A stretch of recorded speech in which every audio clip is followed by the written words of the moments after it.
Je ne sais pas pour vous, mais avant 2022, je me souvenais de l'existence de l'écurie Alfa Romeo Sauber pour deux raisons. Kimi, qui préparait sa retraite en gueulant sur son ingé, et Antonio, qui s'amusait à tester la solidité des barrières de chaque circuit du calendrier. En 2022, l'écurie italiano-suisse surprend tout le monde des Bahreïn avec une voiture bien née, qui met tout le midfield à l'amende. Pour la plus grande joie de Bottas, qui les rejoignait avec toute son expérience du plus haut niveau chez Mercedes. Mais ça, c'était avant que le monde s'effondre. À la fin de cette vidéo, vous aussi vous allez comprendre la cause inéluctable de la descente aux enfers de l'écurie de Fred Vasseur.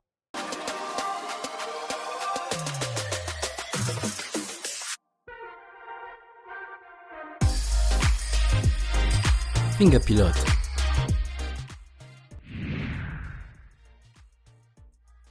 Mais souvenez-vous, on a tous eu un fou rire quand on a vu Bottas garer sa modeste Alfa Romeo en troisième ligne à Bahreïn.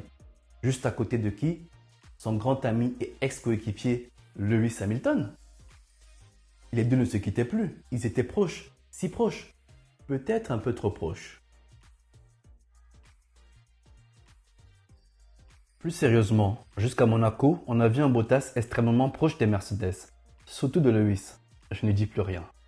Il avait enfin ce dont il rêvait, être le Lewis Hamilton de sa propre écurie. En gros, être le numéro 1.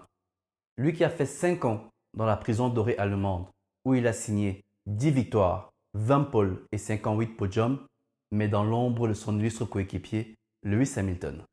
Son move vers Alfa Romeo marquait enfin son moment de gloire. Non seulement il n'avait pas envié la performance de Mercedes en début de saison, mais il était reconnu leader chez Alfa Romeo Sauber. C'était enfin lui qu'on écoutait, c'était lui qu'on voulait voir briller. Bref, c'était lui qui dictait la musique et qui donnait la référence pour son jeune coéquipier, Zhou.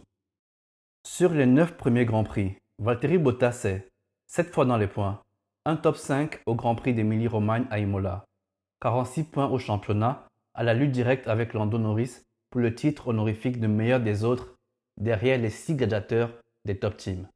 Malheureusement, le retour sur Terre sera aussi violent que la douceur de la lune de miel du début de saison.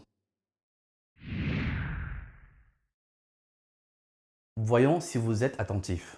Est-ce que vous vous rappelez du nombre de points qu'a marqué Bottas sur les 9 premiers Grands Prix? Non? Oh là là!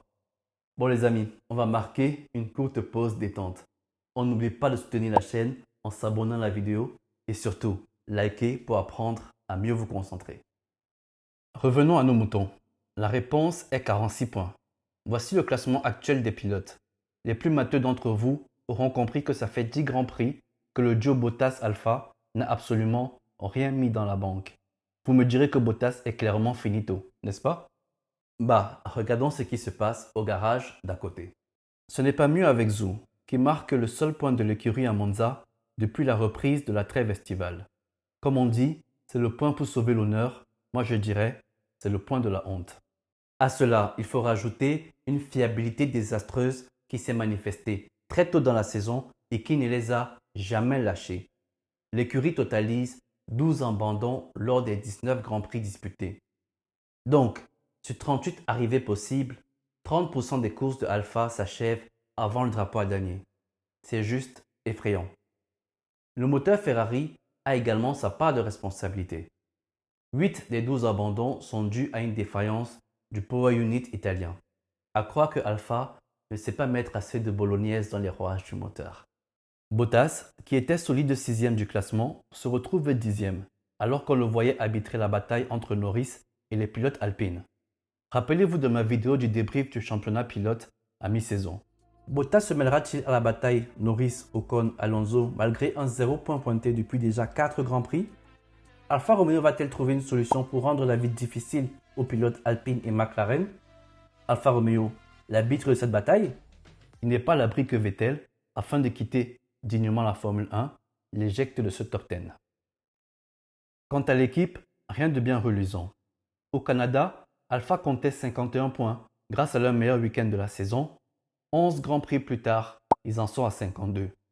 Ils sont certes toujours à la 6e place, derrière McLaren et Alpine, mais il faut faire la différence entre se maintenir derrière et s'oublier derrière. Ils étaient dans leur rétroviseur en juin. Aujourd'hui, il faudra un télescope de la NASA pour les apercevoir tellement ils sont loin. De plus, cette 6e place semble impossible à tenir. Aston qui partait 9e a déposé Alpha Tauri et As et souffle dangereusement sur la nuque d'une Alfa Romeo en perdition. Et je vous promets les amis, impossible de bien dormir quand vous savez que le parrain en personne, Lawrence Stroll, en a après vous. Il n'y a plus qu'une réponse à donner. Comment expliquer ces déconvenues? Difficile de croire qu'une écurie suisse puisse manquer de sous, mais c'est bien le cas. Quand ton banquier t'appelle la fin du mois, ce n'est jamais pour t'annoncer une bonne nouvelle. Rappelez-vous de ma dernière vidéo sur le budget cap.